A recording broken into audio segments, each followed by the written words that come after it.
Greetings. I am Arthur Schopenhauer, and today I invite you to contemplate a most unfortunate truth, that humans, in all their aspirations and actions, are, at their core, deeply flawed. It is not a matter of opinion, but of reflection on the nature of human existence itself. The premise of this video is simple. People are, by their very essence, selfish, deceitful, and driven by desires that perpetuate their misery. First, we must understand that the root of all human suffering is desire. Desire is the driving force of human behavior, and it is inherently selfish. People pursue what they want without ever questioning if what they want is truly good. In fact, most desires are simply a series of unthinking impulses. It is in this pursuit of fleeting pleasures that people show their true nature. Even when they achieve what they want, the satisfaction is brief, and they are soon led to crave something new. This insatiable cycle is like a hungry beast that can never be satisfied, forever gnawing at the soul.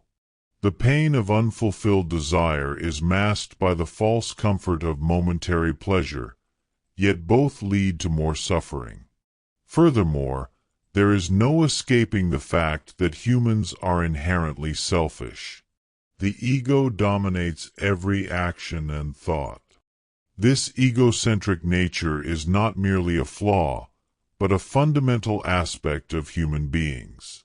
Each individual, for the most part, views the world only through the lens of their own desires, fears, and experiences. This leads to conflict, misunderstanding, and strife. For how can we possibly understand each other when we are all prisoners of our own limited perspective? The desire to gain, to advance, to conquer, is constantly at odds with the reality that we are all equally bound to suffering. Yet few can recognize this shared predicament. Instead, they seek to elevate their own position, often at the expense of others. Thus, egoism becomes not only a source of personal frustration, but a root cause of social discord. Now, consider the fallacy of happiness. Humans, in their relentless chase for pleasure and avoidance of pain, believe that happiness is their ultimate goal. But true happiness is a mirage, a fleeting, elusive notion. Those who achieve wealth or fame may experience a temporary sense of contentment, but it quickly fades.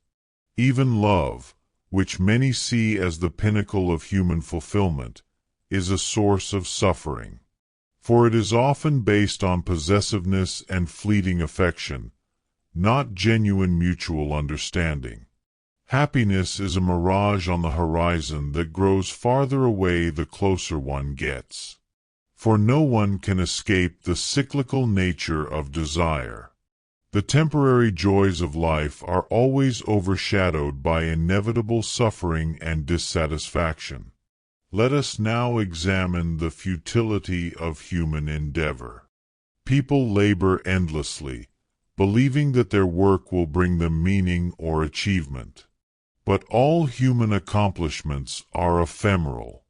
Nations rise, empires fall, and the human race, despite its best efforts, is locked in an eternal struggle for resources, power, and validation. Even the greatest works of art, literature, and philosophy are eventually forgotten, as time wears away at them. What, then, is the value of human effort? It is but a fleeting moment in the grand cycle of existence. Our creations, our progress, are as transient as the generations that produce them. No matter how one strives, suffering cannot be avoided. It is an intrinsic part of the human condition. The body decays, loved ones die, and we are all haunted by the awareness of our inevitable demise. Even the most fortunate among us cannot escape the crushing weight of existence. We are creatures that must constantly contend with our own frailty, both mental and physical. Pain, illness, and death await us all, and no amount of material wealth or personal achievement can shield us from this certainty.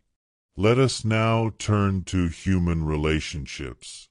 In this regard, too, people fail. Despite their professed ideals of friendship, love, and community, the truth is that these relationships are often built on manipulation, misunderstanding, and self-interest. People may seek companionship not out of genuine affection, but from loneliness, fear, or a need for validation. Trust is fragile, and betrayal is common. For beneath the surface of every relationship, there lurks the question, what do I stand to gain from this? Even the most sacred bonds are often reduced to mere transactions in a world where nothing is given freely. And in this world, trust is just as often broken as it is made. And so, we must face the ultimate absurdity that despite all our efforts to find meaning, to seek happiness, to build relationships, the very structure of human existence is absurd. We are born into a world where suffering is inevitable, desires are unquenchable, and all that we achieve fades into nothingness. And so, we arrive at the final paradox, that in a world where every effort to find lasting fulfillment is doomed to failure, perhaps it is not the pursuit of happiness that matters, but the acceptance of life's inherent struggle. It is in the very acknowledgement of our misery, of our limitations, that we may find a form of peace. Not the peace born of illusion or desire, but the quiet resignation to the fact that all things, including ourselves, are transient. The world does not owe us anything, and yet, in embracing our own smallness, we find the strength to continue despite it all. This, perhaps, is the only true freedom, the freedom from the tyranny of false hope.